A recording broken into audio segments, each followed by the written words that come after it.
So hi everyone, I hope you're well today and looking forward to our Dharma session. Let's do the chanting right away. Namo Tassa Bhagavato Arahato Samma Sambuddhassa. Namo Tassa Bhagavato Arahato Samma Sambuddhassa. Namo Tassa Bhagavato Arahato Samma Sambuddhassa. Buddham saranam gacchami. Dhammam saranam gacchami. Sangham saranam gacchami. Dutiyampi Buddham saranam gacchami. Dutiyampi Dhammam saranam gacchami. Dutiyampi Sangham saranam gacchami. Tatiyampi Buddham saranam gacchami. Tatiyampi Dhammam saranam gacchami. Tatiyampi Sangham saranam gacchami. Namo Buddhaya, Namo Dharmaya, Namo Sanghaya. Namo Buddhaya, Namo Dharmaya, Namo Sanghaya. Namo Buddhaya, Namo Dharmaya, Namo Sanghaya. I take refuge until I am enlightened in the Buddha, the Dharma, and the Sangha. Through the positive potential I create by practicing the 6 paramitas, may I soon attain enlightenment in order to benefit all sentient beings. I take refuge until I am enlightened in the Buddha, the Dharma, and the Sangha. Through the positive potential I create by practicing the 6 paramitas, may I soon attain enlightenment in order to benefit all sentient beings. I take refuge until I am enlightened in the Buddha, the Dharma, and the Sangha. Through the positive potential I create by practicing the 6 paramitas, may I soon attain enlightenment in order to benefit all sentient beings. May all sentient beings have happiness and its causes. May they be free from suffering and its causes. May they never be parted from the happiness beyond suffering. May they abide in equanimity, free of bias, attachment to the near, and aversion from the far.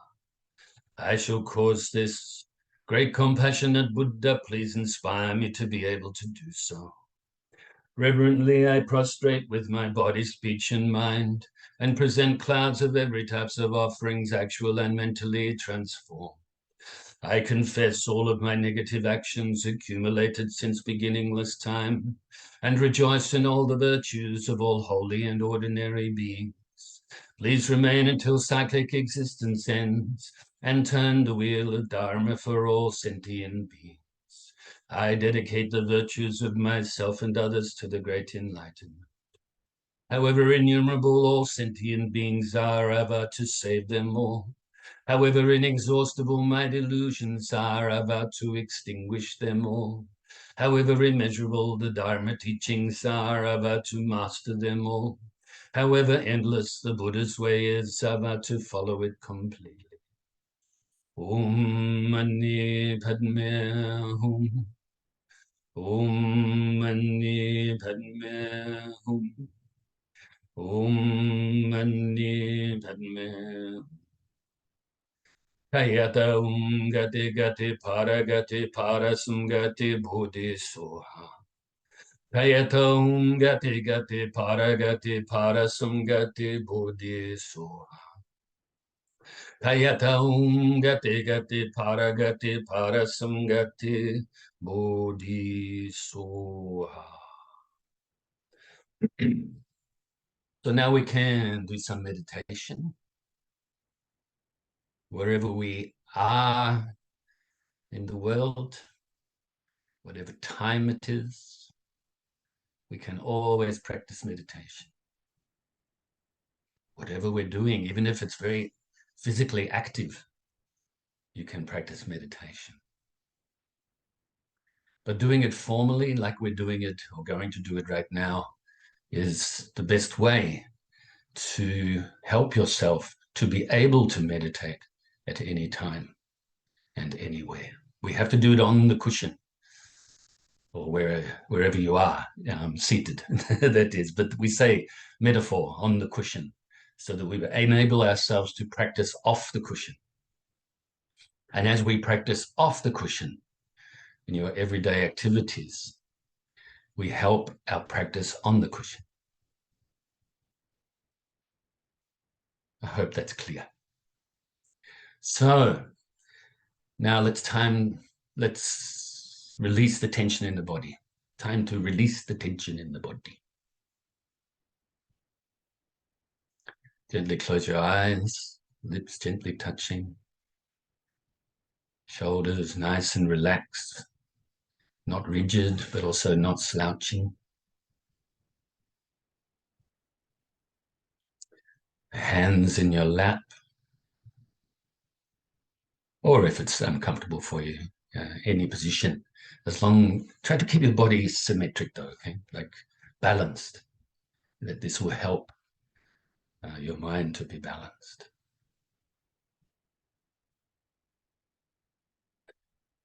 So bring your mind inside your body and release the tension from the tips of your toes, up your legs, up to your shoulders, down to the tips of your fingers, and back up to the top of your head.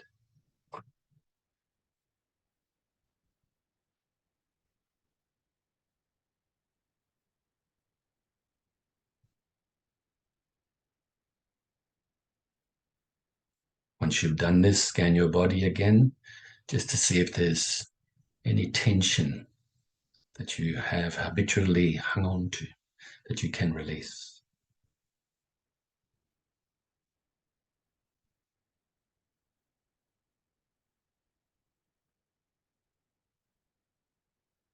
And now bring your focus initially to the tip of your nose and follow the feeling of the breath as we breathe in and out of our lungs.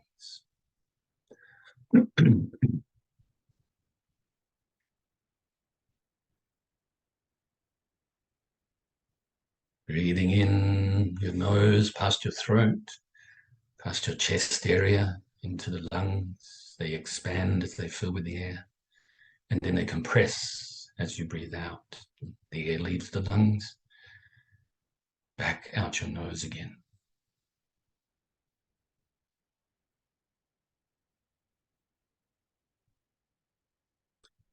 While we are practicing like this, if thoughts arise or any mental activity arises, don't cling to it, don't grasp at it. Also, don't try to force it away or deny it, but simply and gently let it go naturally by replacing the mind back onto the breath. And if your mind starts to become dull or sleepy, then replace your mind onto your breath more brightly.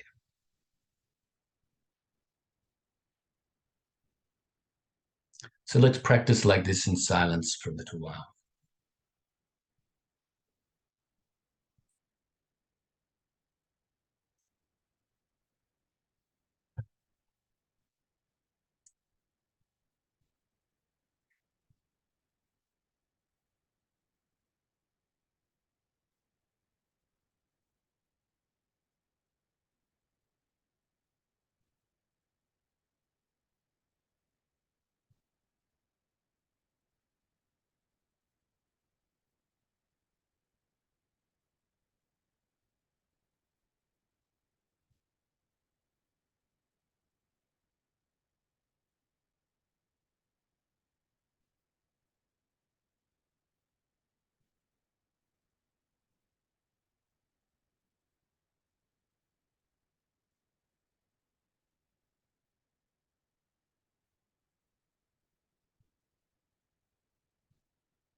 So now we can feel very pleased with ourselves for engaging in the practice.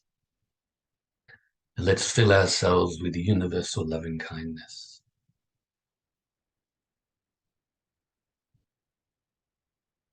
You can just go with the feeling, which is of utmost importance, the feeling, mental feeling of universal loving kindness. But also you can utilize visualization.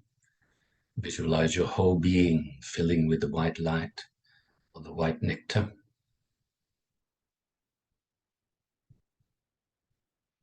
Fill yourself with so much loving kindness, which includes friendliness, harmlessness, non-violence,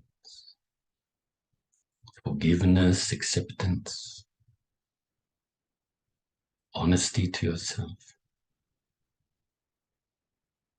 and many more good qualities. And now have your loving kindness overflow outwards and radiate initially to your loved ones, family and friends, filling them with the universal loving kindness too. May they be happy, free from suffering, and may they be peaceful.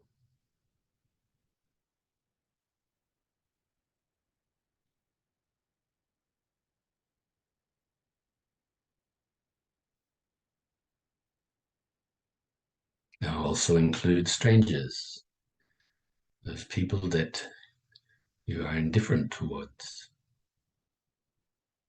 Fill them with the universal loving kindness too. May they also be happy, free from suffering, and be peaceful.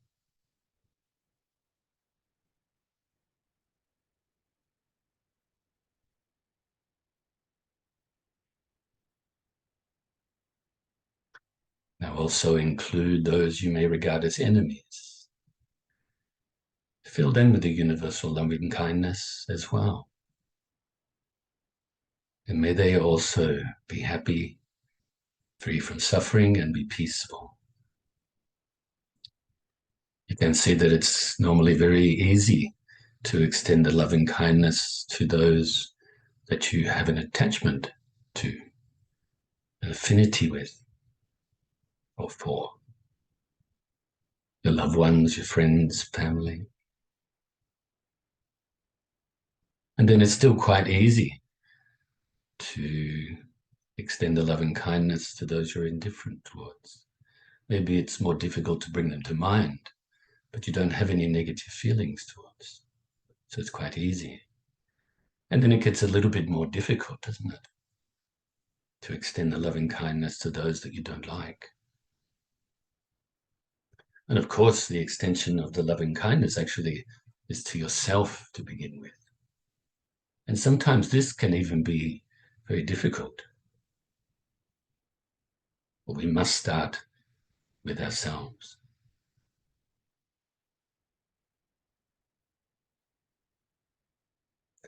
May all of these people have happiness and its causes, be free from suffering and its causes, and may we all be peaceful.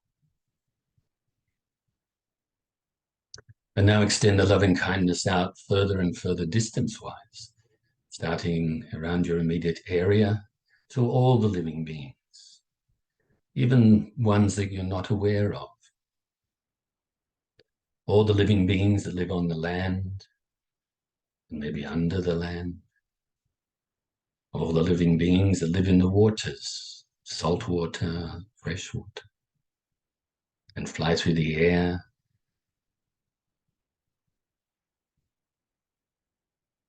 Whether they're born from wombs, from eggs or moisture, or through transformation.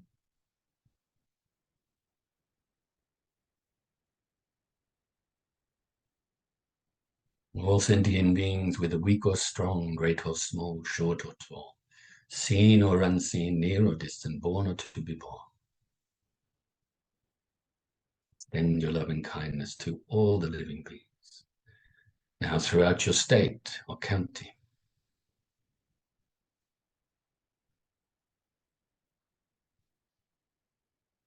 And other states and counties throughout your whole country. maybe bring to mind some creatures, whatever they are, that you have an affinity towards, just as we do with the human beings, and then indifferent towards, and then those that you may fear or not like for whatever reason.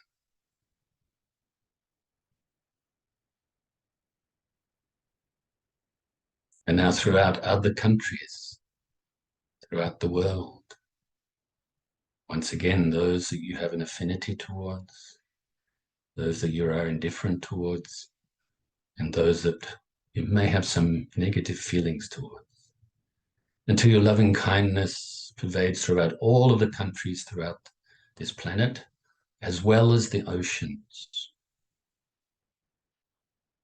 and all of the living beings that live in the oceans and other waters around the planet, lakes and rivers and the like.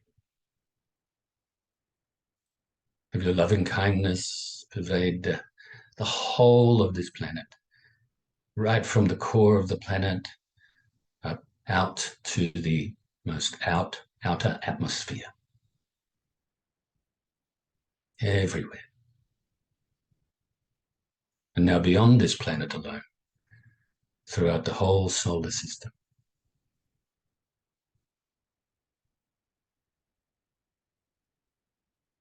And throughout the whole galaxy.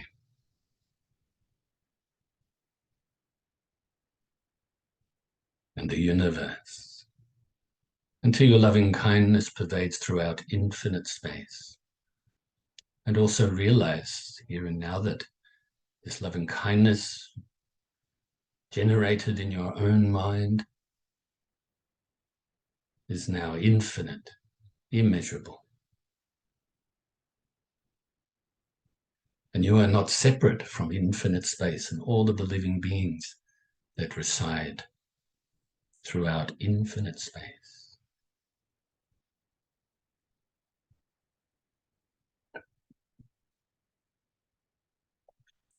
Also be present here and now too beside the dedication prayer.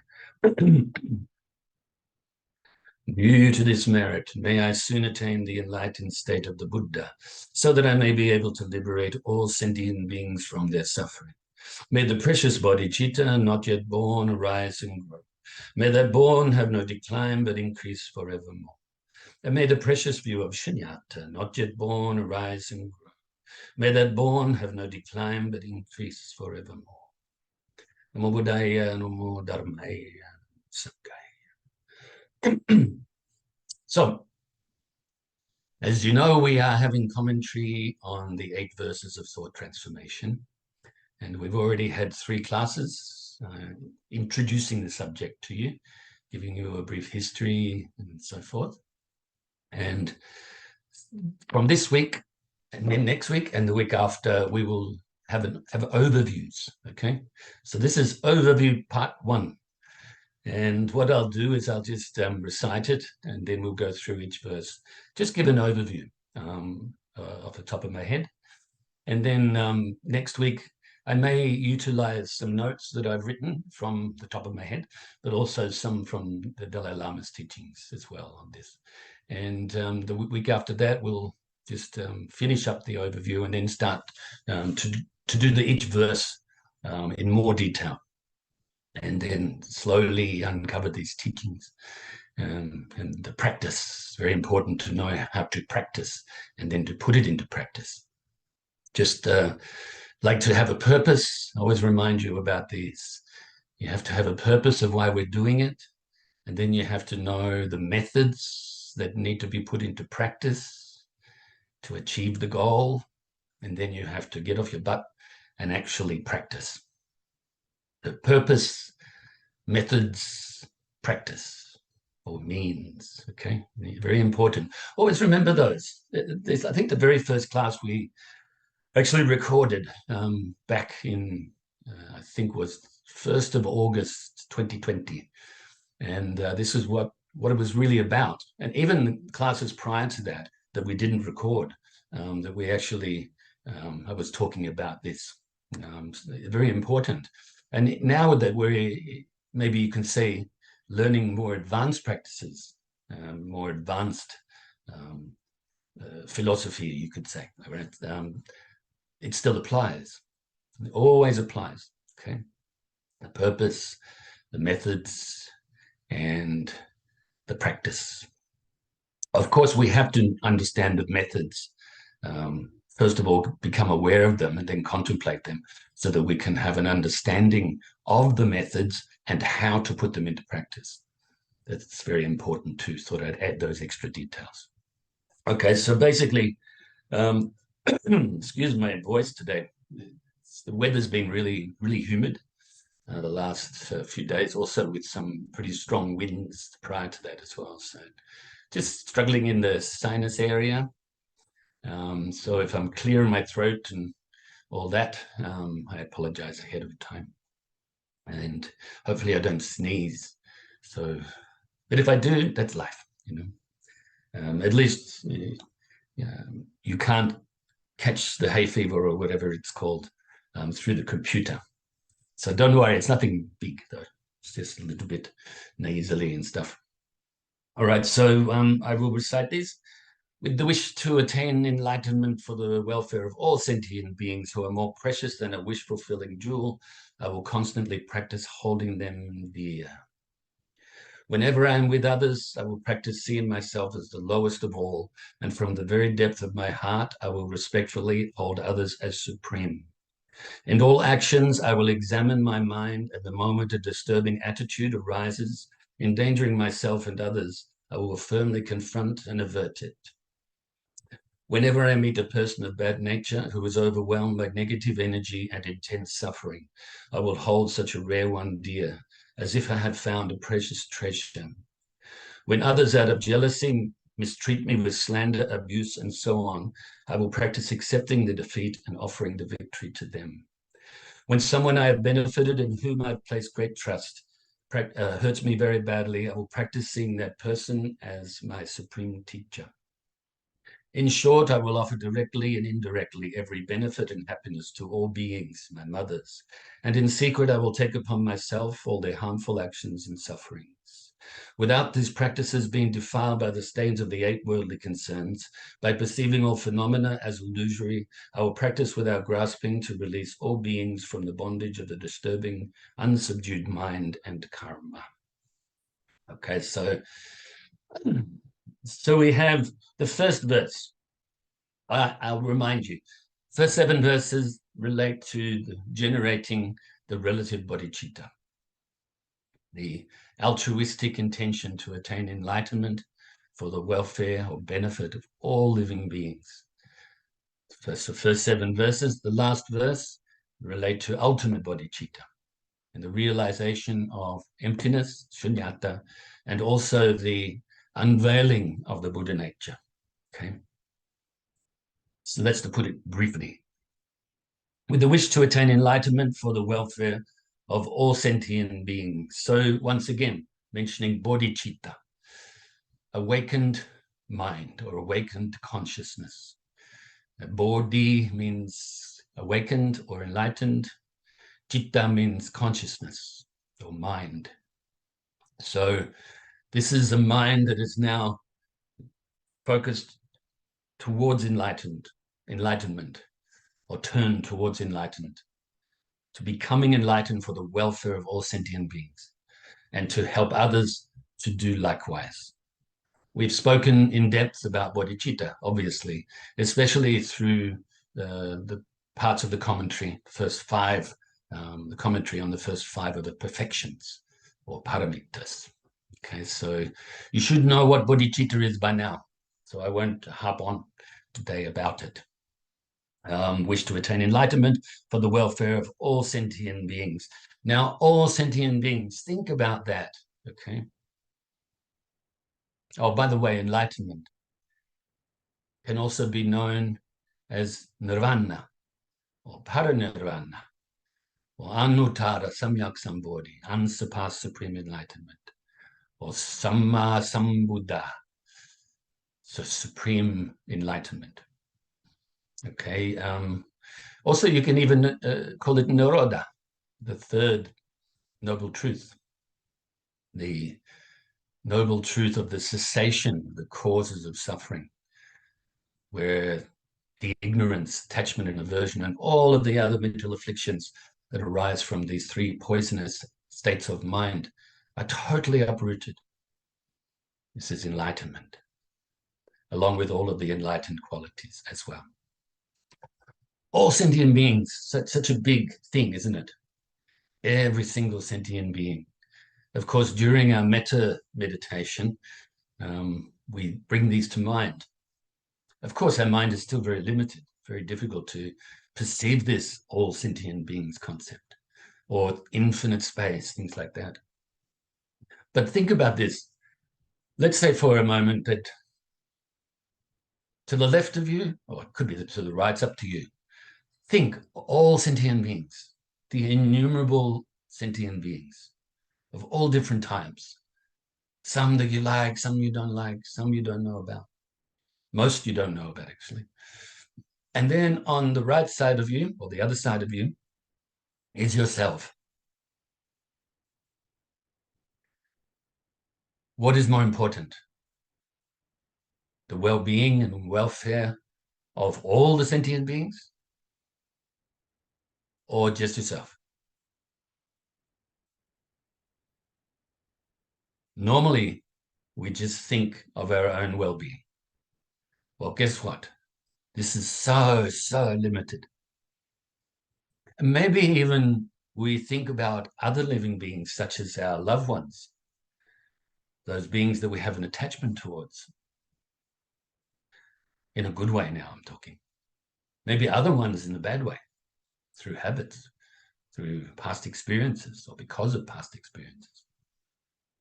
So even if you, let's increase on this side, not just yourself, maybe your loved ones. Still, what's more important? What will help you to create the conditions and generate the merit for you to be able to attain enlightenment for the benefit of all sentient beings? Obviously, the all sentient beings part, isn't it? So maybe we can think like this, even on a relative level. If, for instance, right now, we are thinking of ourselves and of our problems, and maybe thinking, oh, things are not fair, all that stuff. Then when you think like that, maybe this is the type of thing you can bring to mind that will help you alleviate this extra stuff, because we are experiencing difficulties. But when we worry about it, and when we get really, self-centered with it, and affects our sort of mental stabilization, or sort of destroys that, I should say, and affects our sort of mental state at that time, then this is extra stuff, isn't it? So bring your mind to a concept like this, and then it will help you to melt away that self-centeredness, right? So think about that. And then who are more precious than a wish-fulfilling jewel? Now you can imagine, if there's some sort of magical jewel out there, or the genie in the bottle, or whatever, and you wanted to get something. I want $1 million. I want a new car. I want to have happiness. All of these things that we could actually get from this wish-fulfilling jewel, or rubbing the genie's bottle.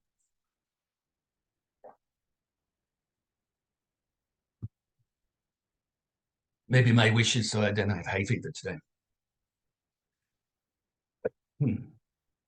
Excuse me. Half sneezes and half coughs. So anyway, these living beings, they are more precious than the wish-fulfilling jewel. Anything magical like that. Because they are the source of our compassion. They are the means. When we focus on them, we can generate this relative bodhicitta, and therefore lessen our self-centeredness. As we do this, the mind clears more. We get closer to having the mental conditions that we can perceive emptiness, and eventually, along the path, realize our Buddha nature. conceptually in the beginning, and then ultimately. I will constantly practice holding them dear. So even if it's still a concept to us right now, hold them dear. You know, all of these living beings. You know, those ones that harm us or we don't like for whatever reason. They're actually more helpful on the Dharma path than our loved ones, if you look at it from one point of view, because they help us to develop patience, which is very important. We're not patient, and we can't make enthusiastic effort to purify our mind, and etc. Okay, so that's the first verse. The second one, when I am with others, I will practice seeing myself as the lowest of all. And from the very depth of my heart, I will respectfully hold others as supreme. So since beginningless time, we've put ourselves above others, haven't we? We have continually done this, reinforced this habit over lifetime after lifetime after lifetime. So now let's undo it. Let's start to undo this knot, or these knots. When you think of others, or when you are with others, then put them above yourself. Once again, I will remind you, this is not about putting yourself down, okay? This is about decreasing our attachment to self. Trying to do the best we can to destroy this so-called ego that blocks our view of reality, continually throwing us off the path. So it's not like, as I've mentioned before, it's nothing to do with you being a doormat, to use an expression that's commonly used. You have these living beings, say in your mind or outside, you're there sort of in their presence, or they're in your presence. You, in your mind, mentally, remember this is thought transformation. You mentally put them above yourself. You know, I remember years ago, I used to, and this comes from the influence of my parents and other really nice and wise adults, I guess, around me. And I used to always, and I always do it now, open a door for someone. It doesn't matter who they are, you know, and but always, if somebody's going to go through a door, open that door. That's kind of like that, putting others above yourself like that, letting them go first. You know, in some countries, some places in the world, it's always like, you know, the men go first. But actually, Western countries, maybe that's a good thing in a sense, is over history, the women go first. Unfortunately, I think actually we probably lost a lot of this these good manners, you know. I think people are becoming more and more self-centered, even though always been self-centered. But I think these days, maybe the respect, for instance, for the elders is not there as much as it was before, if at all, actually, in some places. So put others above yourself, lower yourself, you know, humble yourself, lower your ego, from the very depth of our heart. In other words, really from way into our mind, having the pure intention to do this, okay? And it may have to be forced to begin with. Of course, that's the case. I will respectfully hold others as supreme, because once again, they are the source of our compassion. Without others, we can't develop compassion. We can't develop the bodhicitta. The next one says, in all actions, I will examine my mind, and the moment a disturbing attitude arises, endangering myself and others, I will firmly confront and avert it. So in a sense, we're, you know, practicing the four great efforts again, aren't we? Based on the bodhicitta intention. So we've only got a minute and a half left. Oh, what a pity. I wanted to do another one of these at least. But I'll pick this one up again next week, okay? I'll continue now for another minute. So in all actions of our body, our speech, and our mind, in other words, our thoughts, our physical, actions and our words that we speak, that we should examine the mind. So examine our intention, the intention behind our thoughts, our mental activities, and make sure that it's good intention, not harmful intention, ill will, and so forth. But our words and our physical actions obviously come from the intention and then from our thoughts. So really look into your mind to check this. Like I said, we are just now, I think maybe 30 seconds to go. So I think you know about the 4 great efforts, basically maintaining or giving rise to and maintaining the wholesome thoughts and protecting the mind from having unwholesome thoughts arise, or if they've already arisen, eradicating them. So keeping a wholesome mind as much as possible, more and more. The more you practice like this, the more it becomes natural to do so. Okay, so we'll leave it there. I hope you've enjoyed the